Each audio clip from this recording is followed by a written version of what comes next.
এই অঘাসুৰ বকাসুৰ হতে যেনেকৈ কৃষ্ণক বধ কৰিবলৈ ঘূৰি ফুৰিছিল, আপোনাক মোকো বধ কৰিবলৈ কেইটামান মহাবলৱন্ত শত্ৰু ঘূৰি ফুৰিছে চাৰিওফালে। সাৱধান বন্ধু। সাধুৰ সংগত আহি যি মনুষ্যই ঈশ্বৰৰ কথা শ্ৰৱণ আৰু কীৰ্তন কৰিব, তেওঁ এই সংসাৰত কৃতাৰ্থ হ'ব। মানে ভাল বেয়া বিচাৰ কৰিব পৰা গুণটো প্ৰত্যেকজন মানুহে আছে যদিও বেয়া বুলি ভাবিও বেয়াৰ প্ৰতি আসক্তি হোৱা পৰা নিজক বচাই ৰাখিবলৈ মানুহে সেই শক্তিটো অৰ্জন কৰিব পাৰিব যদি সেই মানুহজনে সাধুৰ সংগলৈ আহি ঈশ্বৰৰ কথা শ্ৰৱণ আৰু কীৰ্তন কৰে। আমি জীৱশ্ৰেষ্ঠ মানুহবিলাক প্ৰভু ভগৱন্তৰ প্ৰসন্ন কাৰণেহে আহিছোঁ। আমাৰ নিজৰ কাৰণে আমি সংসাৰত জন্ম নাই হোৱা নহয়, ঈশ্বৰক প্ৰীতিৰ কাৰণে আমি জন্ম হৈছোঁ। আমি যেনেকৈ পদূলি মুখত চোতালৰ সন্মুখত ফুল এজোপা ৰুওঁ, ফুলজোপা ফুলিলে ঘৰখনৰ সদস্যবিলাকে ৰাতিপুৱা গধূলি ফুলপাহ চাই ভাল লাগে, আৰু যদি ফুলপাহ নুফুলে উঘালি পেলাই দিয়ে। তদ্ৰূপ সংসাৰলৈ অহা জীৱশ্ৰেষ্ঠ মানুহে সৎকৰ্ম যদি নকৰে ফুলপাহ উঘালি পেলাই দিয়াৰ দৰে মানুহজনৰ অকাল মৃত্যু হয়। আৰু সৎকৰ্ম যদি কৰে তেওঁৰ সুখ শান্তি আনন্দ সমৃদ্ধি চাৰিওফালে বিয়পি পৰে। কৃষ্ণ। সেই সজ্জনসকল, আমি সকলোৱে গম পাই আছোঁ যে বৰ ধুনীয়াকৈ নাটকীয় ৰূপেৰে গুৰুজনাই এই কথাখিনি উপস্থাপন কৰিছে। কেশী নামৰ এজন মহাবলৱন্ত দৈত্যই কেনেকৈ অকণমানি শিশুৰূপী কৃষ্ণক বধ কৰিবৰ কাৰণে কৌশল কৰিছিল, আৰু এই কৌশল উমান পাই বুজি পাই ঈশ্বৰ শিশুৰূপী কৃষ্ণই কেনেকৈ তেওঁক বধ কৰিছিল, এই কথাখিনি নাটকীয় ৰূপেৰে গুৰুজনাই আমাক কৈ গৈছে। এইকাৰণেই নাটকীয় ৰূপেৰে কৈছে, আমি যাতে শুনি আনন্দ পাওঁ আৰু ইয়াৰ পৰা কিছু শিক্ষা যাতে আমি ল'ব পাৰোঁ, এই উদ্দেশ্য আগত ৰাখিয়ে গুৰুজনাই নাটকীয় ৰূপেৰে কথাখিনি কৈছে। এতিয়া আমি আহোঁ অকণমান ভিতৰৰ কথা আলোচনা কৰি। গুৰুজনাৰ দৃষ্টিত কেশী দৈত্য যেনেকৈ মহাবলৱন্ত, এই মহাবলৱন্ত কেশী দৈত্যকে মুখ্য কৰি অগণন দৈত্যই অঘাসুৰ বঘাসুৰ হতে যেনেকৈ কৃষ্ণক বধ কৰিবলৈ কিমান কূটকৌশল কৰিছিল, তদ্ৰূপ কৃষ্ণ অৰ্থাৎ পবিত্ৰ ঈশ্বৰক কোনেও কেতিয়াও বধ বা বশো কৰিব নোৱাৰিলে। সেইজন পৰম ব্ৰহ্ম ভগৱন্ত কৃষ্ণই কিন্তু যেনেকৈ স্থিৰ হৈ থাকিল, সেই স্থিৰ হৈ থকা পৰম ব্ৰহ্ম ভগৱন্ত স্ফুলিংগ সদৃশ আপুনি মই একোজন কৃষ্ণৰূপী মানুহ। কাৰণ সবা আৰু হিয়াতে আছো মই হৰি, এই বুলি পৰম ব্ৰহ্ম ভগৱন্তই নিজ মুখে কৈছে। সকলোৱে হিয়াৰ মাজে মাজে ভগৱন্ত বিৰাজমান হৈ আছে। এই কথাষাৰ আমাৰ দেহ বিচাৰ গীতত ভকতসকলে গায়। জীৱ আত্মা পৰমাত্মা আমি ককাই ভাই, মায়াৰ পাখে বন্দী হৈলো চিনা জনা। সেই কৃষ্ণক যেনেকৈ সেই দৈত্যবিলাকে বধ কৰিব নোৱাৰিলে, সেই কৃষ্ণৰ স্ফুলিংগ সদৃশ আপুনি মই জীৱশ্ৰেষ্ঠ মানুহ হিচাপে আছোঁ যদিও আমাৰ হৃদয় হৃদয় সেই কৃষ্ণই বিৰাজমান হৈ আছে। এই অঘাসুৰ বকাসুৰ হতে যেনেকৈ কৃষ্ণক বধ কৰিবলৈ ঘূৰি ফুৰিছিল, আপোনাক মোকো বধ কৰিবলৈ কেইটামান মহাবলৱন্ত শত্ৰু ঘূৰি ফুৰিছে চাৰিওফালে। সাৱধান বন্ধু। আমি যদি সাৱধান নহওঁ, আমাক সেই দুৰ্বাসনা সদৃশ মহাবলৱন্ত শত্ৰুকেইটাই নিমিষতে থান-বান কৰি পেলাব। কোন কোন সেইকেইটা শত্ৰু চিনি লওঁ আহক। তক চক্ষু মন মুখ নাখিকা শ্ৰৱণ এহি ছয় শত্ৰু ঘোৰ জানিবা পৰ। নহয়নে প্ৰভু?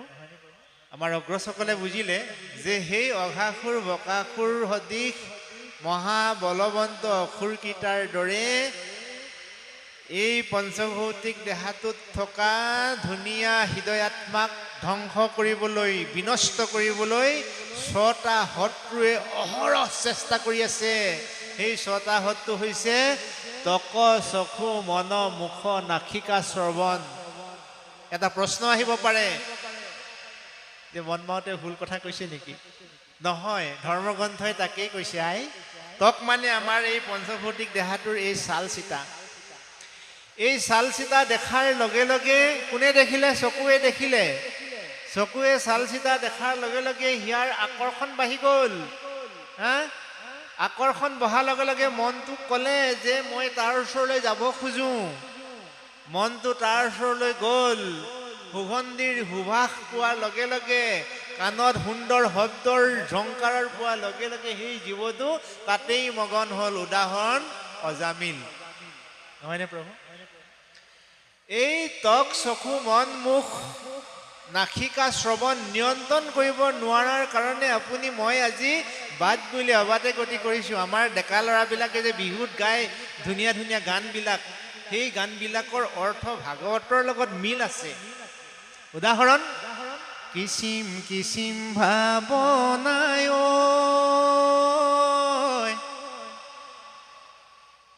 কি হৈছিলে? বাপে জানে। ধৰেনো হেঁচা মাৰি, ধৰেনো হেঁচা মাৰি, এইডোখৰ বাদ দিয়ক। তাৰ মানে কি? কিচিম কিচিম ভাৱনা মানে খেলি মেলি চিন্তাবিলাকে আমাৰ প্ৰত্যেকৰে মনটোক হেঁচা মাৰি ধৰে।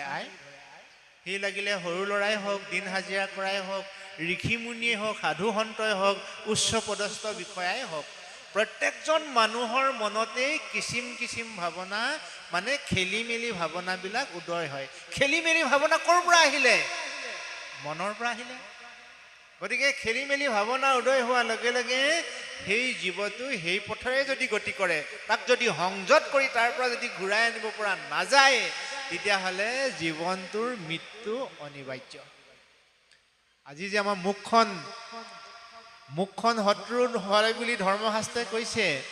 আমাৰ বন্ধুসকলে ক'ব পাৰে মুখখন কেনেকৈ শত্ৰু হ'ল? এই মুখখন পাৰৰ পৰা খাই আছোঁ, জীয়াই আছোঁ, মুখখন কেতিয়াও শত্ৰু হ'ব নোৱাৰে। কিন্তু ধৰ্মগ্ৰন্থই কৈছে বাপ, মুখখনো আপোনাৰ বোলে শত্ৰু হয় যেতিয়া মুখৰ শব্দ পিছল খায়। মুখৰ পৰাই বতাও পায়, মুখৰ পৰা গতাও খায়। গতিকে কোনো মনুষ্যই যাতে সেই মুখখনৰ পৰা গতা খাব লগা নহয়। সেই মুখখনৰ পৰা বতাহ পাবলৈ হ'লে আমি কবিতা মুখস্থ কৰিব লাগিব। সৰ্বপ্ৰিয় হয় লোক বিনয়ী বচনে, ৰাখা এই উপদেশ আপোনাৰ মনে।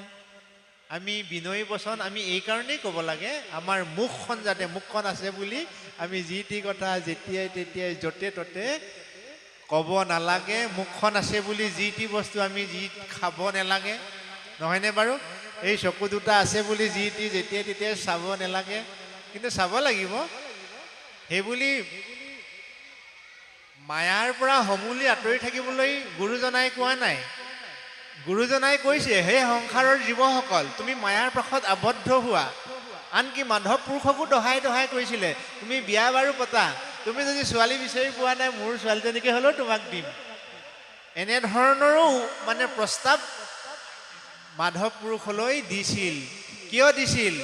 গৃহস্থিৰ সমধৰ্ম সংসাৰত নাই।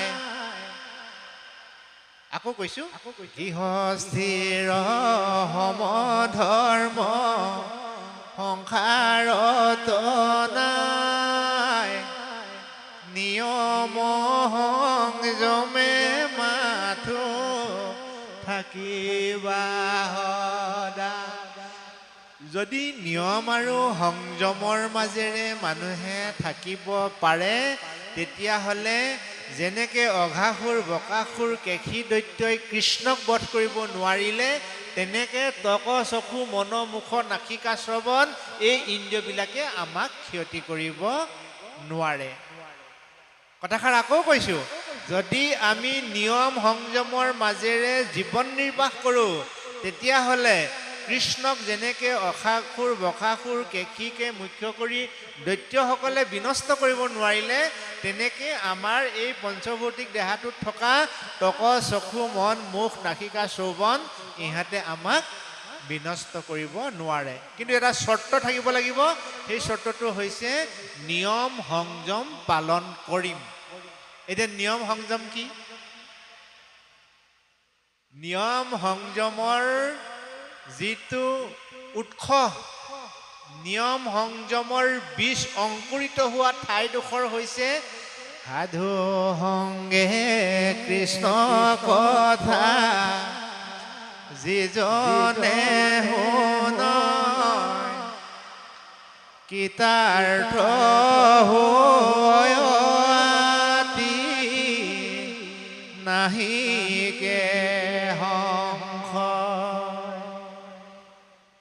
সাধুৰ সংগত আহি যি মনুষ্যই ঈশ্বৰৰ কথা শ্ৰৱণ আৰু কীৰ্তন কৰিব, তেওঁ এই সংসাৰত কৃতাৰ্থ হ'ব। মানে ভাল বেয়া বিচাৰ কৰিব পৰা গুণটো প্ৰত্যেকজন মানুহে আছে যদিও, বেয়া বুলি ভাবিও বেয়াৰ প্ৰতি আসক্তি হোৱা পৰা নিজক বচাই ৰাখিবলৈ মানুহে সেই শক্তিটো অৰ্জন কৰিব পাৰিব, যদি সেই মানুহজনে সাধুৰ সংগলৈ আহি ঈশ্বৰৰ কথা শ্ৰৱণ আৰু কীৰ্তন কৰে।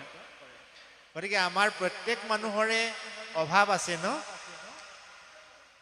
যিমান ধন টকা পইচা ডিগ্ৰীধাৰী মানুহ হ'লেও সেইবোৰ এই সংসাৰতহে চলে, সেইখন সংসাৰত নচলিব, পৰলোকত সেইবিলাক নচলে। গতিকে আমি এখন দৰখাস্ত দিলে যেনেকৈ সেই দৰখাস্তখন কাৰ্যকৰী হ'বলৈ বহুত দিন লাগে, যেনিবা কোনোবাই চাউল পোৱা নাই, কোনোবাই ঘৰ পোৱা নাই, যেনিবা আমাৰ গাঁওখনৰ ৰাস্তা এটা অহা নাই, তাৰ কাৰণে আমি এখন দৰখাস্ত দিব লাগিব। দৰখাস্তখন দিলে তাত চালি জাৰি চাই কাৰ্যকৰী হ'বলৈ দিন লাগিব। গতিকে আমাৰ জীৱনটোত আমাক দৰকাৰ হোৱা কেইটামান সম্পদৰ কাৰণে আমি আজি ঈশ্বৰৰ ওচৰলৈ এখন দৰখাস্ত লিখোঁ দিয়ক দেই, চবেই এখন দৰখাস্ত লিখোঁ। কাক কাক দৰকাৰ হৈছে ঈশ্বৰৰ কৃপা কৰোণা এনেকৈ হাতযোৰ কৰক, আৰু যাক প্ৰয়োজন নাই হোৱা নকৰিলেও হ'ব বাৰু।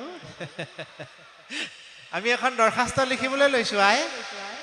আপুনি হাতখন এনেকৈ কৰক, ঈশ্বৰলৈ দৰখাস্তখন লিখিম, আৰু এই দৰখাস্তখন এদিন কাৰ্যকৰী হ'ব, এদিন হ'ব আমাৰ উন্নতি, উজ্বলাম লাহে লাহে জনমভূমি। যি উন্নতিত আমি এখন ঘৰ সাজিম, সঁচাকৈ এদিন আমি ঘৰ সাজিমেই ন? তাত কি কি থাকিব? সুখ থাকিব, হাঁহি থাকিব, মৰম থাকিব, বিশ্বাস থাকিব। এই ঘৰখন সাজিবৰ কাৰণে দৰখাস্তখন আমি আজিয়ে দি থওঁ ঈশ্বৰলৈ। হৰি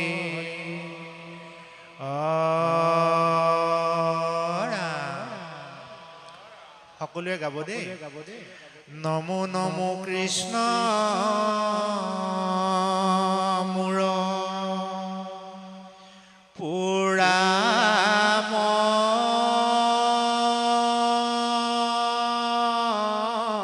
নস্কাম কৰ্ণে মুখে বিচ্ছেদন ভকত জোনাম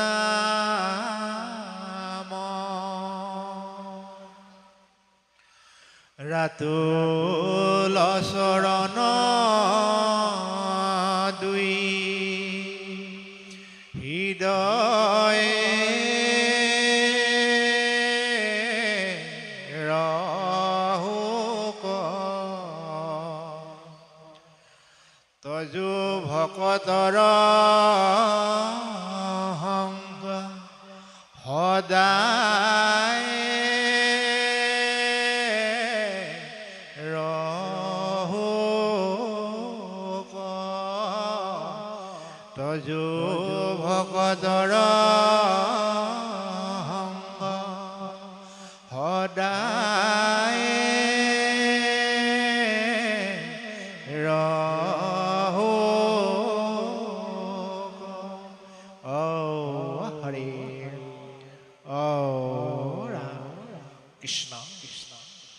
বৰ ধুনীয়াকৈ লিখা চুটি দৰখাস্তখন ঘৰলৈ গৈ এবাৰ মনত পেলাব হোৱাৰ সময়ত যে ঈশ্বৰলৈ আমি এখন দৰখাস্ত লিখিছিলোঁ এই বৰ নামঘৰৰ পৰা। তাত আমি লিখিছিলোঁ যে নমো নমো কৃষ্ণ মূৰ পুৰা মনস্কাম কৰ্ণে মুখে বিচ্ছেদ নহৌক তজু নাম ৰাতুল চৰণ দুই হৃদয় ৰহুক তজু ভকতৰ হং সদায় ৰহুক তজু ভকতৰ হং সদায় ৰহুক। আৰু এইখন দৰখাস্ত যদি ঈশ্বৰে চহী মাৰি দিয়ে আমি দুনাই দুনাই সংসাৰলৈ আয়াজাত কৰাৰ প্ৰয়োজন নাই। আমি পৰম ব্ৰহ্ম ভগৱন্তত বিলীন হ'ব পাৰিম। প্ৰাণ প্ৰয়াণৰ সময়ত যিমানেই কফ বাত পিত নাথাকক লাগিলে আমাৰ কণ্ঠ নিৰ্ধনত প্ৰভু ভগৱন্ত স্মৰণ হ'ব, হৃদিগত হ'ব। আৰু আমাৰ বাবে বৈকুণ্ঠ বৰ্ণনাত উল্লেখ কৰাৰ দৰে প্ৰত্যেকৰ কাৰণে এখন এখন তাত বিমান আছে, এৰোপ্লেন, যিখন বিমান আপুনি স্মৰণ কৰাৰ লগে লগে আহি যাব। আপুনি যেনেকৈ মোলৈ ফোন কৰাৰ লগে লগে ফোনটো মই পাম, বাপলৈ ফোন কৰাৰ লগে লগে ফোনটো বাপে পাই যায়। চবৰে এটা নাম আছে, নম্বৰ আছে। ঠিক সেই নম্বৰটোত আমাৰ আপুনি ফোনটো লাগি যাব। আৰু সেইদিনাখন আমাৰ নামত যিখন তাত বিমান চেংচন হৈ আছে সেই বিমানখন আমাৰ ওচৰলৈ আহি যাব।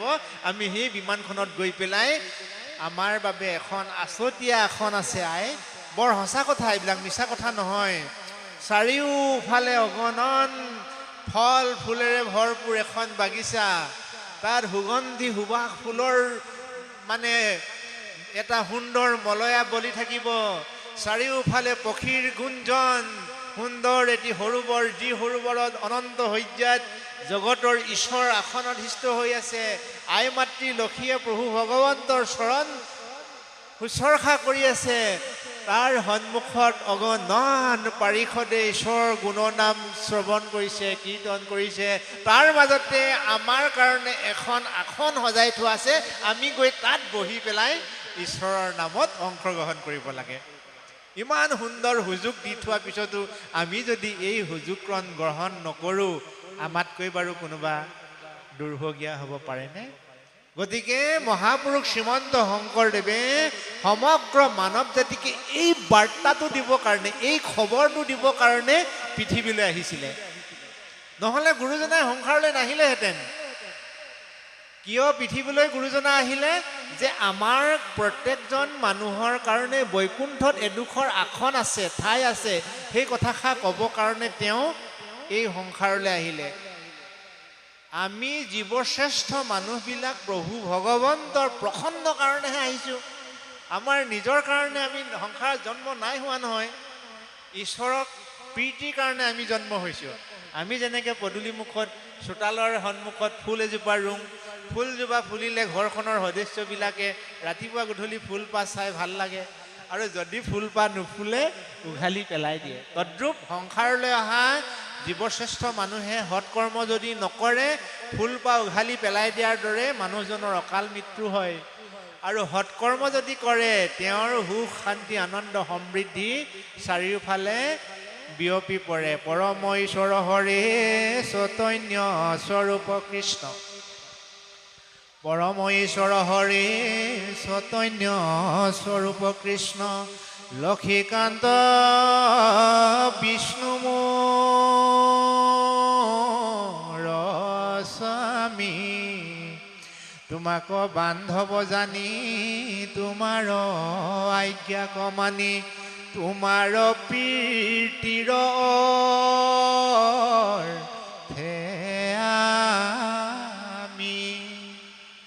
পালেনে প্ৰমাণটো? তোমাৰ প্ৰীতিৰ অৰ্থে আমি, তাৰমানে আমি ঈশ্বৰৰ আনন্দৰ কাৰণেহে সংসাৰলৈ আহিছোঁ। গতিকে ঈশ্বৰৰ আনন্দৰ কাৰণে আমি সংসাৰলৈ আহিছোঁ যেতিয়া আমাৰ কৰণীয় কৰ্ম কি? প্ৰভাতে উঠি আমি সংসাৰিক কৰ্মযত অনুবৰ্তি কৰিব যতনে। হে প্ৰভু দীনবন্ধু কৰ্মৰ যতেক দুখ ক্ষমিবা নিজগী পাগুনে। গুৰু সেয়া যে অপৰিহাৰ্য মানুহৰ জীৱনত এইটোৱে। যদি ঈশ্বৰৰ প্ৰীতিৰ কাৰণে আমি সংসাৰলৈ আহিছোঁ, ঈশ্বৰক প্ৰীতি দিবলৈ হ'লে তেওঁক উপাসনা প্ৰভাতৰ পৰা সন্ধিয়ালৈকে আমি কৰিব লাগিব লাগিব লাগিব। আৰু ঈশ্বৰক সাধনা কৰিবৰ কাৰণে আপুনি মই জপ কৰি থকাৰ প্ৰয়োজন নাই, তীৰ্থ ভ্ৰমণ কৰিবলৈ যোৱাৰ প্ৰয়োজন নাই। গৃহতে থাকি কৰ্মব্যস্ততাৰ মাজেৰে ঈশ্বৰক পাব পাৰি। কৰ্মইহে ধৰ্ম। ভগৱানক ভক্তি কৰিব লাগে বুলি আমি যদি কৰ্মবিমুখ হওঁ, আমাৰ ৰোগ ব্যাধি আপোনা আপুনি আহিব। কৰ্মবিমুখ মানুহজনক ভগৱানেও ভাল নাপায়। ঘৰৰ মানুহেতো ভাল নাপায়েই। যিটো ল'ৰাই কাম নকৰে, যিজন মানুহে কাম নকৰে, সেই মানুহজনক ঘৰৰ মানুহেতো ভাল নাপায়, ঈশ্বৰেও ভাল নাপায়। গতিকে আমি কৰ্মী হ'ব লাগিব দেই। কৰ্মী যিয়েই কৰ্ম নাগিলে, কোনোবাই কৃষি কৰ্ম, কোনোবাই চাকৰি বাকৰি, কোনোবাই মানে ব্যৱসায় বাণিজ্য, যিয়ে কৰ্মক লাগিলে। ছাত্ৰ জীৱনত আমাৰ আজি অলেখ ল'ৰা ছোৱালী আছে, জ্যেষ্ঠসকল যেনেকৈ আছে, সৰু সৰু ল'ৰাবিলাকো আহিছে। সৰু ল'ৰাবিলাকৰ কৰ্ম কি? অধ্যয়ন। ছাত্ৰনং অধ্যয়নং তপ। মানুহৰ জীৱনত শৈশৱৰ দিনটোতহে অধ্যয়ন কৰাৰ কৰ্ম পায়। আৰু যেতিয়া সিহঁতে শৈশৱৰ দিন পাৰ হ'ব, যৌৱন মানে বিবাহ পাশত আবদ্ধ হৈ যেতিয়া ঘৰ সংসাৰ কৰিব, তেতিয়া পঢ়াৰ কোনো মূল্য নাথাকে। তপস্যা কৰা ঋষি মুনিসকলে যেনেকৈ একাগ্ৰতাৰে তপস্যা কৰি ঈশ্বৰ প্ৰাপ্তি হ'ব পাৰি, তদ্ৰূপ ছাত্ৰ অৱস্থাত একাগ্ৰতাৰে তপস্যাৰ দৰে অধ্যয়নৰ লগত মানুহে ঘনিষ্ঠতা কৰি জ্ঞান বুদ্ধি অটুট ৰাখিব পাৰি, জ্ঞান বুদ্ধি বঢ়াব পাৰি, জ্ঞান বুদ্ধি শক্তি আয়ুস বৃদ্ধি কৰিব পাৰি। সেইকাৰণে ছাত্ৰ অৱস্থাত, শিশু অৱস্থাত পঢ়া শুনাৰ ওপৰত আমি সদায় গুৰুত্ব দিব লাগে।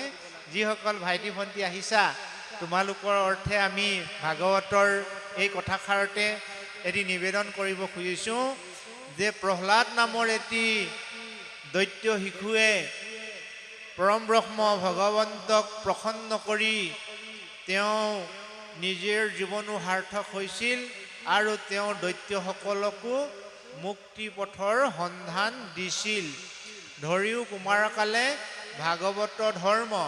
আজি তোমালোকে যেনেকৈ নামঘৰলৈ আহিছা, মাৰ লগত, দেউতাৰ লগত, ককাৰ লগত, আত্মীয় স্বজনৰ লগত, ঠিক তেনেকৈ এই যিটো প্ৰক্ৰিয়া, এই যিটো নিয়ম, জীৱনৰ শেষ সন্ধিয়ালৈকে আহিম বুলি প্ৰতিশ্ৰুতিবদ্ধ হ'ব লাগে। আৰু আমি অগ্ৰজসকলেও, মই দেউতাক হিচাপে, মই মাক হিচাপে, মই ঘৰখনৰ অভিভাৱক হিচাপে, মোৰ ঘৰখনৰ আটাইসকল দেৱ শিশুৰ পৰা বৃদ্ধজনলৈকে আমি কোনো দিন যাতে হৰিৰ বিমুখ নহওঁ।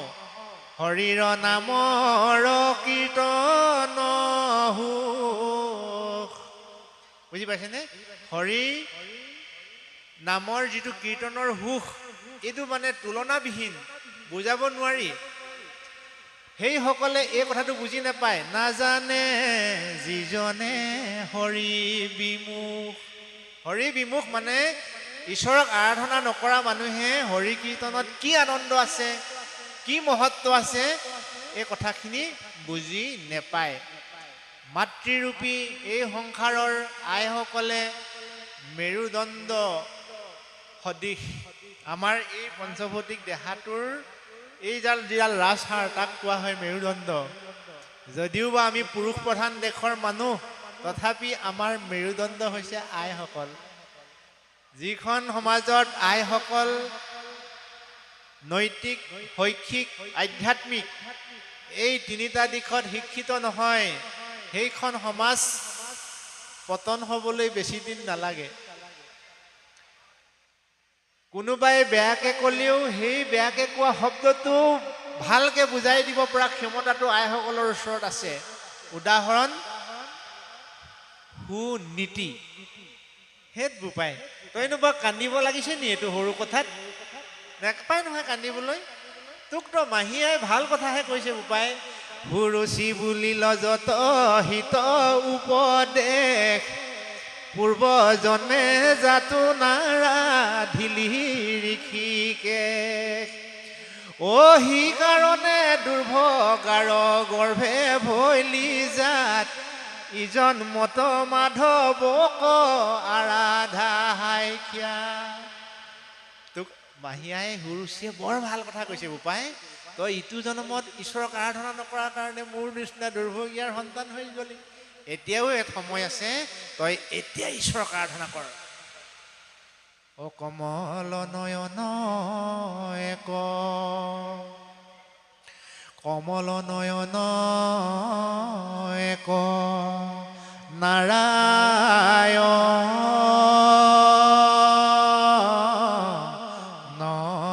বিনে, তোৰইটো দুখ সন্দাই বেকবা ৰে কোনে। যদিহে বাঞ্চ বোপাই উত্তম সম্পত্তি, ভজতে বে ভকত বচল যদুপতি। বোপায়ো পৰম ব্ৰহ্ম ভগৱন্ত ভকত বৎসল। ভকতে যি বিচাৰে তেওঁ তাকেই প্ৰদান কৰে। তই এতিয়াৰ পৰা ঈশ্বৰক ভজনা কৰিবলৈ আৰম্ভ কৰ, তই দেখিবি জীৱনত সফলতা অৰ্জন কৰিব পাৰিবি। আৰু মাতৃৰ কথা মতে সেই ধ্ৰুৱই আজিও ধ্ৰুৱ লগত জিলিকি আছে। তদ্ৰূপ আপুনি ময়ো আমাৰ ল'ৰা ছোৱালী, আমাৰ যুৱক যুৱতীসকলক আমি ভক্তিত আওজনি লৈ শৈক্ষিক জগতখনত আমি আগবঢ়াই দিব লাগিব। পঢ়া শুনা কৰোৱাব লাগিব। আমি ঘৰৰ পৰা আঁতৰাই থ'ব লাগিব, হোষ্টেলত নহয়নে বাৰু? আমি কলেজত পঢ়াবৰ কাৰণে দূৰত ৰাখিব লাগিব, বিদেশতো পঢ়াব লাগিব, তাত কোনো আপত্তি নাই। কিন্তু আমি দেউতাক হিচাপে, মাক হিচাপে আমি সন্তানক এটাই কথা ক'ব লাগিব যে বোপাই, বিশ্ব ব্ৰহ্মাণ্ডখন ঈশ্বৰৰ দ্বাৰাই পৰিচালিত হৈ আছে দেই। আন যত হবে মিছা ভক্তিৰ অভাৱে। তই সদায় পুৱা গধূলি ঈশ্বৰক উপাসনা কৰি যিটো সমাজে বৰ্জনীয় বুলি কৈছে, সেই বৰ্জনীয়টোৰ ওচৰলৈ তই কেতিয়াও নাহিবি। পানী নোখোৱা পুখুৰীৰ পাৰলৈও নাহিবি বোপাই, নহয়নে বাৰু? পানী নোখোৱা পুখুৰীটোৰ পাৰলৈ অহাৰো প্ৰয়োজন নাই। আনে ধ্বংস পথেৰে গৈছে, তই কিন্তু ধ্বংস পথেৰে নেযাবি। আনে ঈশ্বৰ পথেৰে গৈছে, তই ঈশ্বৰ পথে যাবি। এই বুলি যদি আমি আমাৰ সন্তানক বুজনি দিওঁ, আমি পৰামৰ্শ দিওঁ, আমাৰ সন্তানে জীৱনত কেতিয়াও দুৰ্ভিক্ষ সন্মুখীন নহয়। আহিব ঘাত প্ৰতিঘাত, পোৱা নোপোৱা, বিষাদ বেদনা জৰা ব্যাধি আহিব, নাহা নহয়। কিন্তু তাৰ মাজেৰে পাৰ হৈ যাবলৈ আমাৰ সতি সন্ততিক ঈশ্বৰে শক্তি দিব, ক্ষমতা দিব। আৰু এই ধাৰাই যদি আমি আগবাঢ়ি যাওঁ, পৰম ব্ৰহ্ম ভকত বৎসল দেই। ভকত অকল মতা মানুহখিনি নহয় দেই, আইসকলো ভকত। আমি ভকত বুলিলে আইসকল বাপসকল চবেই ভকত, গোপী বুলিলে আইসকল বাপসকল চবেই গোপী।